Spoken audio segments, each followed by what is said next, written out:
لا یفعلہ الا المشرکون، یہ اکاذیب ہے اور یہ جو حکایتیں ہیں یہ صرف مشرکوں کا کام ہے، کوئی مباحث یہ کر سکتا نہیں۔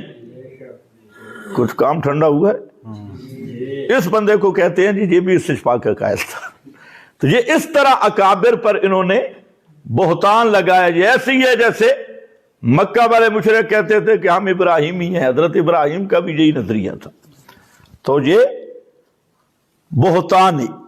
آگے وہی روایت ذکر کی ہے قحط والی کہ جاء رجل الی قبر النبی، یہ جو عام طور پہ لوگ پیش کرتے ہیں کہ رجل آیا نبی صلی اللہ علیہ وسلم کی قبر کے پاس اور اس نے کہا استسقِ لأمتک، اپنی امت کے لیے بارش طلب فرمائیے۔ تو یہ وہ لمبی روایت، آگے پھر خواب کا ذکر ہے۔ تو فرماتے ہیں مولانا حسین علی صاحب رحمہ اللہ ان ھذا لیس من اصحاب رسول اللہ، یہ رجل یہ صحابہ میں سے نہیں ہے۔ اور آگے بل ہوا مجہول الحال و مجہول الاسم و اسناد غیر معلوم الصحہ، اس کی سند بھی غیر معلوم الصحہ ہے اور یہ جو آدمی ہے یہ مجہول الحال ہے، اس کی بات کا کوئی اعتبار نہیں ہے۔ آگے کہتے ہیں بعض نے کہا یہ بلال بن حارث تھا، تو کہتے ہیں اس کی سند میں سیب بن عمر الزبی ہے، اجمعوا علی ضعفہ، یہ اس کے ضعیف ہونے پر اجماع ہے اور ساتھ اس پر زندیق ہونے کی تہمت بھی ہے کہ یہ زندیق تھا۔ خیر یہ اس پہ میں بات ابھی نہیں کر رہا، ہمارا مقصد تو آیت تھی۔ تو مولانا حسین علی صاحب رحمہ اللہ کے یہ بطور نمونہ کے ایک بات میں نے جہاں ذکر کی، ورنہ شروع میں بھی حضرت نے وہ جاء اعرابی، اعرابی آ گیا جی دیہاتی، نبی صلی اللہ علیہ وسلم کی قبر پر اور وہاں لیٹنے لگ گیا اور نودی من القبر، قبر سے آواز آئی، یہ جو شیعہ کہتے ہیں نا آواز آئی، یہ بھی وہی ہے، نودی من القبر، قبر سے آواز آئی کہ تیری بخشش ہو گئی ہے بھائی۔ اس پر مولانا فرماتی ہیں کہ اس کا جو راوی ہے کانا کذابن یضع الحدیث، یہ کذاب تھا اور روایتوں کی اس نے فیکٹری لگائی ہوئی تھی، خود روایتیں گھڑا کرتا تھا الاستقاق۔ آگے ابن عبد الحادی کا حوالہ دیا، بہرحال یہ ایک مستقل بحث ہے جو مسئلے میں آئے گی۔ تو مولانا حسین علی کا یہ تحقیق ہے، تحریرات حدیث کے متعلق میں نے عرض کر دی جی۔ دوسرا سوال یہ ہے کہ اعرابی والا واقعہ مدارک معارف وغیرہ میں بھی لکھا ہے۔ یہ بہت اچھا ہے، لکھا ہے، لیکن فوجی والے خط سند، یہی ان لوگوں کا ایک وجہ یہ بھی ہے جہالت کی کہ فلاں فلاں کتاب میں آ گیا، حکیہ آ گیا، قیلہ آ گیا۔ تو آپ اگر تفاسیر کا مطالعہ کریں تو کیا چیز ہے جو تفاسیر میں نہیں ہے؟ حضرت یوسف کے بارے میں کیا کچھ موجود ہے تفاسیر میں، جلال ہے۔ حضرت داؤد کے متعلق کیا کچھ موجود ہے، اور حضرت سلیمان کے متعلق کیا کچھ موجود ہے۔ تو تفاسیر میں اسی لیے تو محدثین کہتے ہیں کہ جو تفاسیر کی روایات ہیں ان کا کوئی اعتبار نہیں ہے جب تک ان کی صحیح سند معلوم نہ کی جائے۔ مفسرین کرام کی عادت ہے کہ وہ کوئی قول کہیں سے بھی ہو، وہ قیلہ کے ساتھ، روبیہ کے ساتھ، حکیہ کے ساتھ اس کو لکھ دیتے ہیں۔ آگے تحقیق تو اس نے کرنی ہے نا کہ جو تفسیر پڑھائے گا، یہ تو نہیں اگر سارے قیلے اٹھا کے فٹ کرنے ہیں تو پھر تو کام پورا ہو جائے گا۔ سیوطی کے سارے قیلہ اٹھا کے دیکھ لو اور تفسیروں کے، تو یہ بات ذہن میں رکھ لینا کہ تفسیروں میں بہت ساری موضوع روایات کی بھرمار ہے، اسرائیلی روایات کی بھرمار ہے اور مجہول اقوال کی بھرمار ہے۔ تو یہی وجہ ہے کہ کسی تفسیر سے کوئی قول لے کر اس پر دین کا مدار رکھے گا تو پھر تو مدار ہی بنے گا۔ تو وہاں پر تحقیق ضرورت ہے۔ ہم کہتے ہیں کہ اس واقعہ کی صحیح سند پیش کیجئے، اور جو قیامت تک ممکن نہیں۔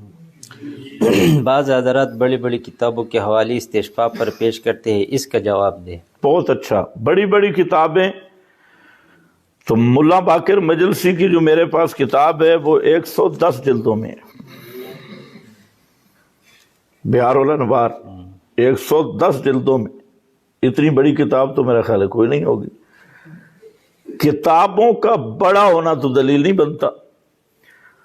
اصل بات میں آپ کو بتا چکا ہوں، وہ یہ ہے کہ متاخرین علماء کے اقوال، مولانا سرفراز خان نے خود لکھا ہے سماع الموتا میں کہ متاخرین کا قول بلا دلیل حجت نہیں ہے، بغیر دلیل کی حجت نہیں۔ مولانا سرفراز نے خود لکھا ہے۔ کتابوں میں تو بہت کچھ لکھا ہے، لیکن اس کی صحیح دلیل کیا ہے؟ ہمیں دلیل درکار ہے، کوئی آیت یا حدیث یا امام ابو حنیفہ کا مذہب ہمیں چاہیے، قول امام صاحب کا، مذہب ابو حنیفہ رحمہ اللہ کا، صاحبین کا۔ تو بعد کی کتابوں میں بہت کچھ لکھا ہے، استشفاء کا بھی لکھا ہے اور استشفاء پر روکنا بھی لکھا ہے۔ ایک کتاب میں کچھ ہے، دوسری میں کچھ ہے۔ تو بعد کے اقوال شرعی دلیل نہیں ہے، یہ صاف مسئلہ ہے۔ باقی جن بزرگوں نے لکھا، اللہ جانے انہوں نے لکھا یا ایسے ہی ہے جیسے مولانا حسین علی کو بدنام کیا۔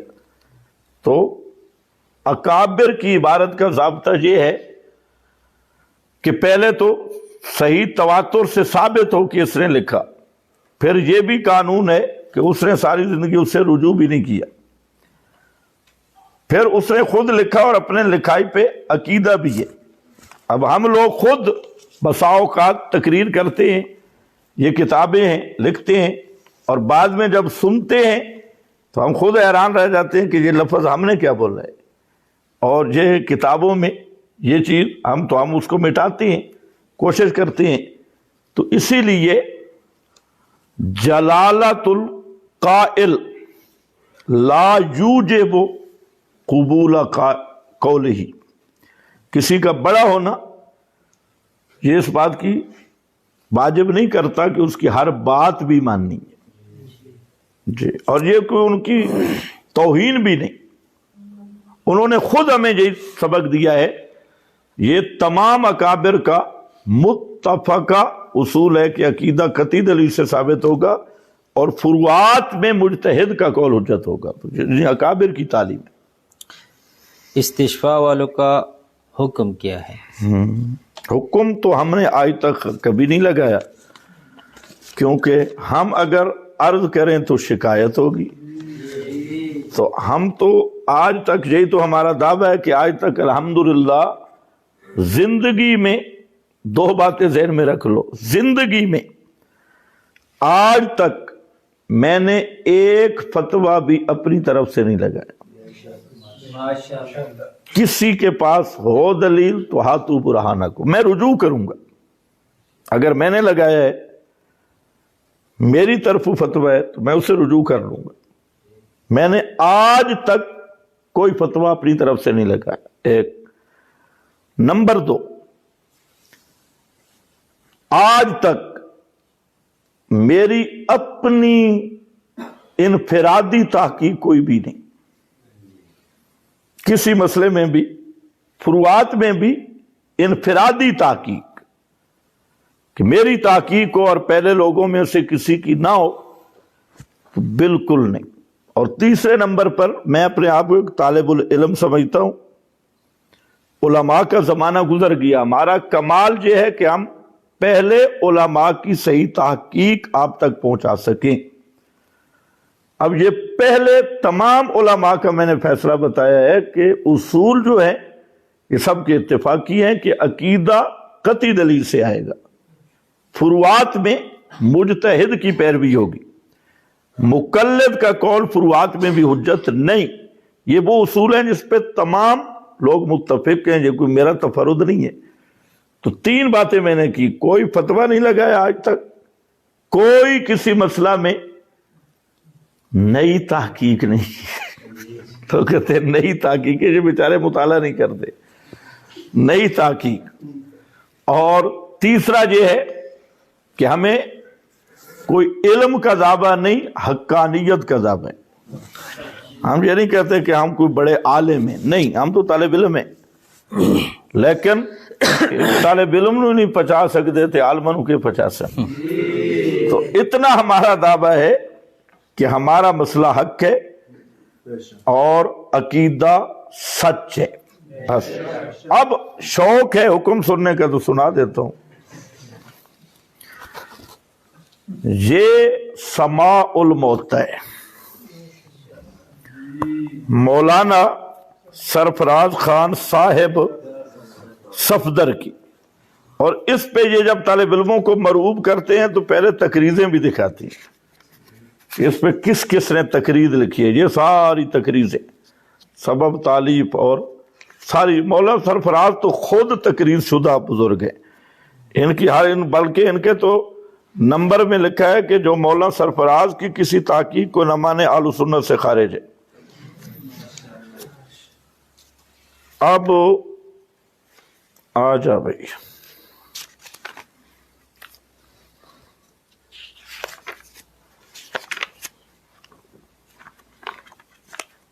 آ جا جلدی آ جا۔ یہ مولانا سرفراز خان صفدر صاحب، پہلے یہ سمجھ لیں کہ مولانا امام ابن تیمیہ اور امام ابن القیم کو اپنے اکابر سمجھتا ہے۔ جنت کا باغ وغیرہ میں انہوں نے تشریح کیا ہے کہ ابن القیم بھی اور ابن تیمیہ بھی اکابرا باولیاء ہذہ الامہ، اس امت کے اکابر بھی ہیں اور اولیاء بھی ہیں۔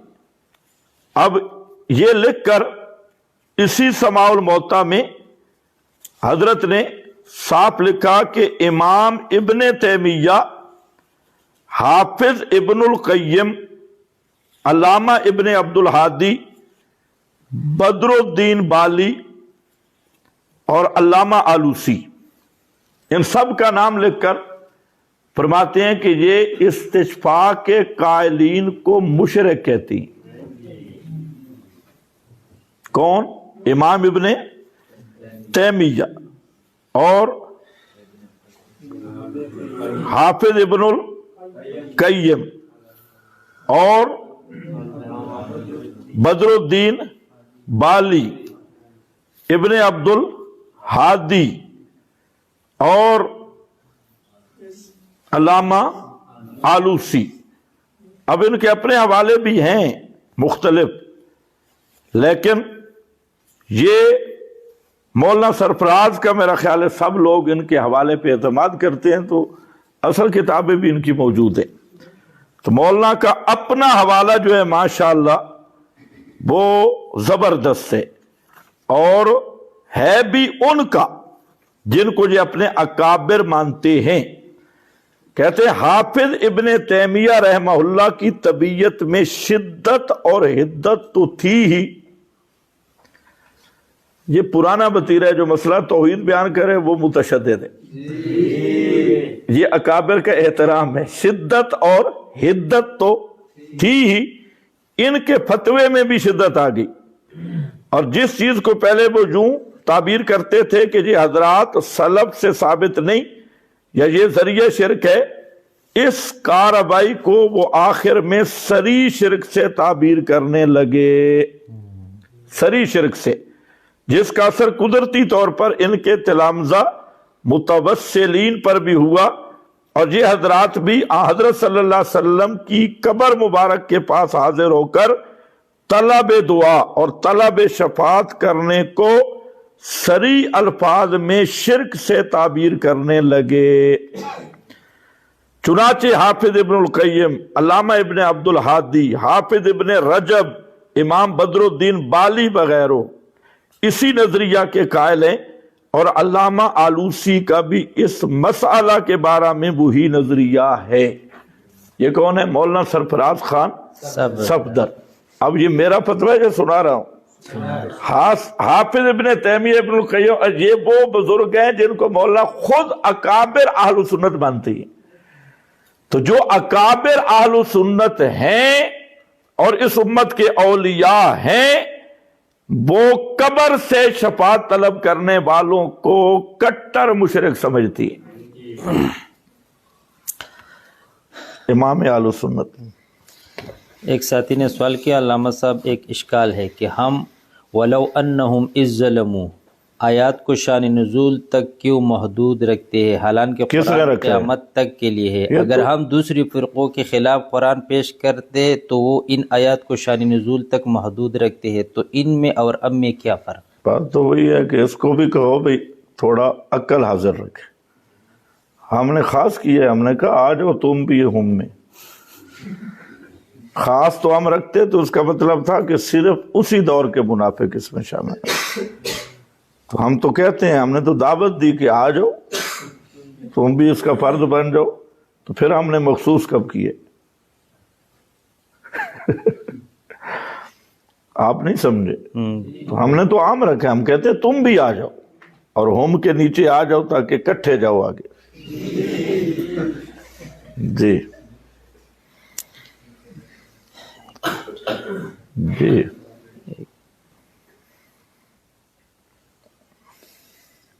سوال کے مطابق، موضوع کے مطابق سوال ہے۔ ایک ساتھی عابد ملیشیا سے سوال کرتے ہیں، اگر کوئی زندہ ہو تو ان سے دعا کرنا جائز ہے، یہ شرک نہیں ہے، لیکن اشاعت میں کچھ علماء عند القبر نبی یا دوسری اہل قبور کے لیے ہر بات سننے کو شرک نہیں کہتے ہیں، تو کیا ان کی نزدیک مردوں سے دعا کرانے کی درخواست بھی شرک نہیں ہوگا؟ نہیں ہوگا، بالکل نہیں ہوگا۔ جو سما اصل ہے تو ما فوق الاسباب سما بنیاد، جو ما فوق الاسباب سما کے قائل کو پکا اپنے جیسا مومن سمجھتے ہیں، تو پھر تو اس استشفاء پر وہ فتویٰ کبھی لگا سکتے ہی نہیں کسی اصول سے۔ ایک ساتھی نے سوال کیا، آپ کہتے ہو کہ وَلَوْ أَنَّهُمْ میں ضمیر منافقوں کو راجع ہے، تو کیا قائلین استشفاء اپنے آپ کو منافقوں میں شمار کرتے ہیں یا نہیں؟ تو اب میرا سوال یہ ہے کہ کیا کوئی ضمیر خاص لوگوں کو راجع ہو جائے تو کیا وہ حکم اس کے ساتھ خاص ہوتا ہے؟ نہیں بھائی، آپ کو بھی شامل ہے، میں نے تو یہی کہا ہے۔ میں نے کہا کہ ہم ضمیر صرف ان خاص منافقوں کے، ویسے ضمیریں ہوتی خاص ہے، ان کا مرجع ہوتا ہے، یہ الگ بات ہے، لیکن تمہیں شوق ہے آ جاؤ ہم میں آ جاؤ۔ خاص تو ہم تب کرتے ہیں نا کہ وہ خاص منافق جو کعب بن اشرف کے پاس فیصلہ لے گئے تھے، ہم کہ صرف وہ مراد ہے، ہم کہتے ہیں نہیں یہ بھی ہے ساتھ، لیکن فائدہ نہیں ہوگا نا۔ ہم ضمیر کے اندر داخل ہو کر بھی فائدہ تب ہوتا کہ آگے قبرہ کا کیا لفظ ہوتا، جاؤ کا میں بے شک منافقوں والی بوری میں داخل ہو کے ہم ضمیر کا فرد بن کے بھی آگے پھر فائدہ کوئی نہیں ہوگا۔ ویسے ہی سوال باقی ہے لیکن موضوع کے موافق نہیں۔ چلو وہ پھر الگ کر لیتے ہیں۔